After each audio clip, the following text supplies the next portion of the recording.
এজন্য এক মহাযুদ্ধ শুরু হয়েছে ইসরায়েল, ফিলিস্তিন, হিজবুল্লাহ, সিরিয়া এবং ইরান ও ইসরায়েলের সাথে। এই তুমুল যুদ্ধের মধ্যে হুতিরা ইসরায়েলের রাজধানী টার্গেট করে ছুড়েছে ব্যালিস্টিক ক্ষেপণাস্ত্র, আর ইসরায়েল পাল্টা হামলা করে যাচ্ছে গাজায়। আর এরই মাঝে আমাদের হাতে এসেছে কিছু নতুন আন্তর্জাতিক আপডেট সংবাদ। শুরুতে জানিয়ে দেব সংবাদ শিরোনাম। এবার প্রকাশ্যে ইরানের চালচল্যকার অস্ত্র, আতঙ্কে রয়েছে ইসরায়েল।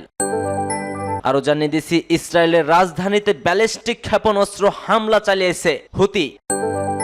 একই সঙ্গে জানিয়ে দিচ্ছি, ইসরায়েলের নেতৃত্বে দেওয়ার উপযোগ্য ব্যক্তি নন নেতানিয়াহু, বলছেন সাবেক প্রতিরক্ষা মন্ত্রী। এরপরে জানিয়ে দিব, আন্তঃমহাদেশীয় ব্যালিস্টিক মিসাইল মোতায়েন করল রাশিয়া। আর সর্বশেষ জানিয়ে দিচ্ছি, পশ্চিম তীরের মসজিদে আগুন দিয়েছে ইসরায়েলি বসবাসরত বাসিন্দারা। এতক্ষণ শুনছিলেন সংবাদ শিরোনাম, এবার বিস্তারিত। তবে তার আগে কে কোথা থেকে আমাদের ভিডিওটি দেখছেন ও শুনছেন জানিয়ে দিন কমেন্ট সেকশনে। একই সঙ্গে কমেন্ট করে জানিয়ে দিন প্রিয় ভিউয়ার্স আপনাদের প্রিয় মূল্যবান মতামত। আর ভিডিওটি যদি ভালো লাগে অবশ্যই একটি লাইক করবেন, চ্যানেলটিকে সাবস্ক্রাইব করার অনুরোধ রইল। প্রকাশ্যে ইরানের চালচল্যকর অস্ত্র, আতঙ্কে রয়েছে ইসরায়েল। পশ্চিমা পরাশক্তিকে চোখ রাঙানোর জন্য নিজেদের সামর্থ্যের সবটুকু দিয়ে চেষ্টা করে যাচ্ছে মধ্যপ্রাচ্যের পরাশক্তি ইরান। সম্প্রতি সিরিয়ায় মারাত্মক পর্যুদস্ত হওয়ার পরও নিজেদের সামরিক লক্ষ্য থেকে বিন্দু মাত্র বাচ্যচ্যুত হয়নি সিয়া সংখ্যাগরিষ্ঠ দেশটি। এর মধ্যেই সামনে এলো ইরানের সামরিক সাফল্যের এক চালচল্যকর সফলতার গল্প।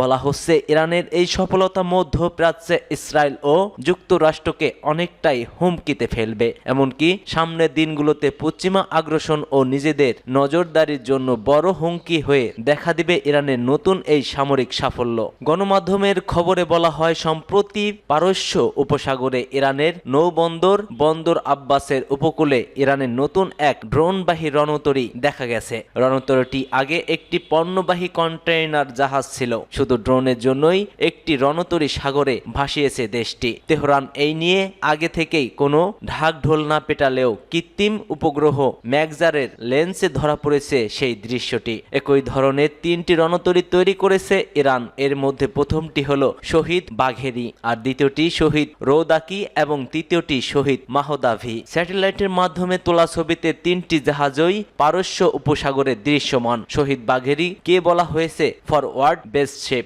এতে বোঝা যায় প্রযুক্তির দিক থেকে ইরান কতটা এগিয়েছে। এই রণতরীর এমন একটি কোণ রয়েছে যেখান থেকে ড্রোনটি গোপনে উঠতে পারে। এর রানওয়ে খুবই সংক্ষিপ্ত, শুধু ড্রোনের জন্যই তৈরি করা। এর উপরিভাগে একটি স্কিপ জ্যাম্প রয়েছে। এই প্রযুক্তিটি বিমান বাহিনী রণতরীর মতো দেখতে হলেও ছোট।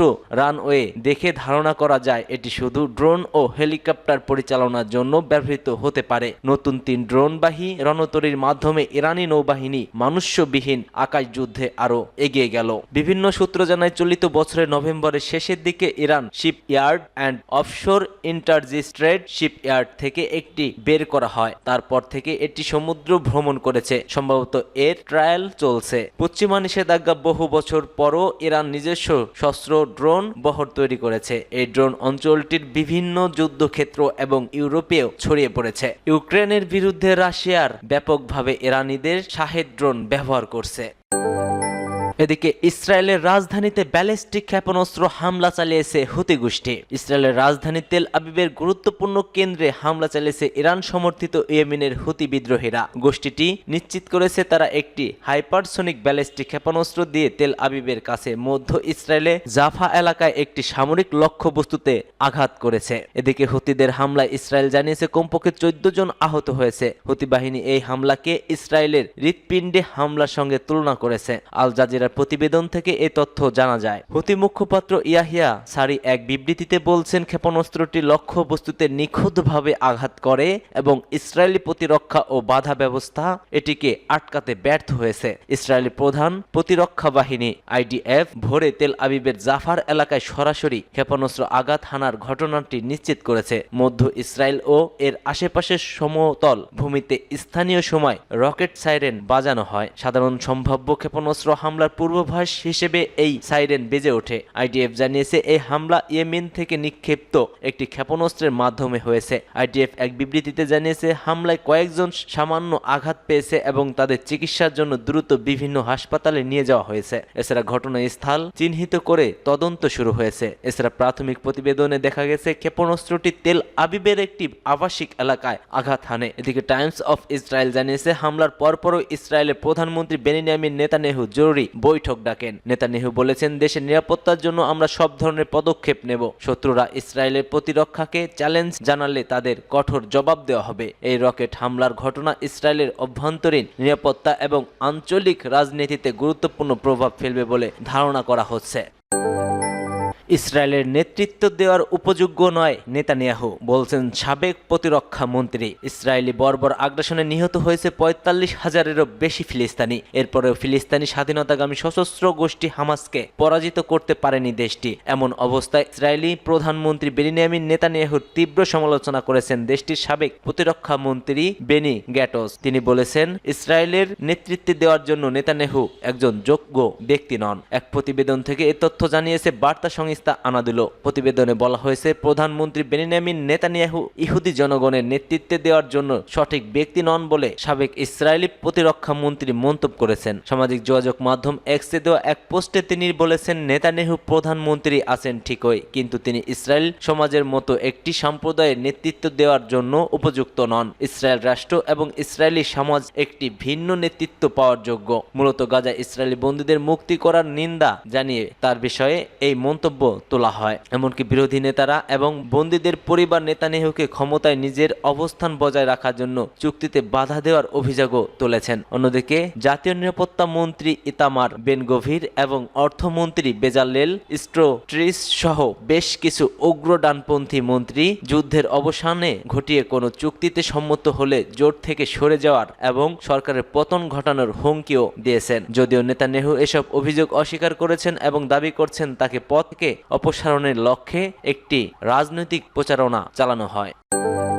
আন্তঃমহাদেশীয় ব্যালিস্টিক মিসাইল মোতায়েন করেছে রাশিয়া। নিজেদের অত্যাধুনিক এয়ার আন্তঃমহাদেশীয় ব্যালিস্টিক মিসাইল মোতায়েন করেছে রাশিয়ান কৌশলগত মিসাইল ফোর্স। রাশিয়ার প্রতিরক্ষা মন্ত্রী এ তথ্য জানিয়েছে। তারা জানায়, কালুগা অঞ্চলে কোজেলেস্কো মিসাইল ইউনিটের একটি টিম এই মিসাইল মোতায়েন করেছে। ভিডিও ফুটেজে দেখা যায় একটি ট্রান্সপোর্ট ও লোডিং ইউনিট ইয়ারাস আন্তঃমহাদেশীয় ব্যালিস্টিক মিসাইল নিয়ে যাচ্ছে। এরপর সেটিকে উলম্বভাবে উপরের দিকে উঠতে দেখা যায়। কোজেলেস্কো মিসাইল ইউনিটের প্রধান বলেন, কৌশলগত মিসাইল ফোর্সে আমাদের মিসাইল শিল্ডের অংশ। আমাদের দেশের সার্বভৌমত্বের প্রতিরক্ষায় রুশ ফেডারেশনের আশা ও সহায়তায় এটি ইউনিট সর্বশেষ প্রজন্মের ইয়ারস মিসাইল সিস্টেমের সঙ্গে খাপ খাওয়াতেই ইউনিটের কর্মকর্তারা প্রশিক্ষণ নিয়ে যাচ্ছে। সিমুলেটের এবং প্রশিক্ষণ সুবিধাগুলোর উপর বক্তৃতা এবং ব্যবহারিক কোর্স সহ শিক্ষাবর্ষ জুড়ে একাধিক কার্যক্রম পরিচালিত হয়। এর মাধ্যমে কর্মীরা নতুন অস্ত্রের মডেলগুলো নিয়ে গুণগত দক্ষতা উন্নত করার সুযোগ পেয়েছে। রাশিয়ার প্রতিরক্ষা মন্ত্রণালয় জানিয়েছে, কৌশলগত মিসাইল ফোর্সের জোলেস্কো ইউনিটের রিআর্মমেন্ট 2025 সাল নাগাদ সম্পূর্ণ হবে। এতে করে গ্রুপটি সক্ষমতা আরও বাড়বে।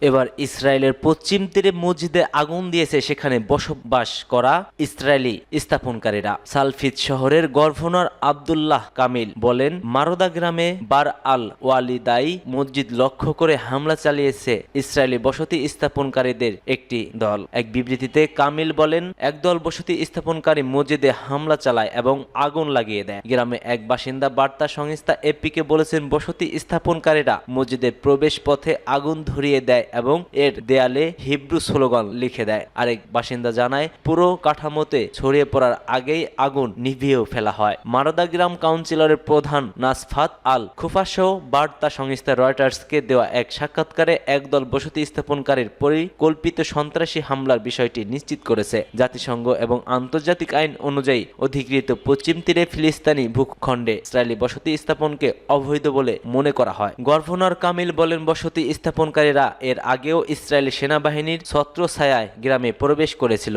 আশেপাশের অঞ্চলে একই ধরনের ভাঙচুর ও দেয়ালে স্প্রে করার খবর পাওয়া গেছে। রামাল্লায় ফিলিস্তিনের পররাষ্ট্র মন্ত্রণালয় এই ঘটনার নিন্দা জানিয়ে একটি নির্লজ্জ বর্ণবাদী কাজ এবং ইসরায়েলের চরমপন্থী সরকার পরিচালিত জনগণের বিরুদ্ধে ব্যাপক উস্কানি প্রচারণা প্রতিফলন বলে অভিহিত করেছে। ইসরায়েলি পুলিশ ও শিন বেত নিরাপত্তা বাহিনী এক যৌথ বিবৃতিতে বলেছে, আমরা এই ঘটনাকে অত্যন্ত গুরুতর হিসেবে দেখেছি। অপরাধীদের কঠোর বিচারের আওতায় আনতে দৃঢ়তার সঙ্গে কাজ করব।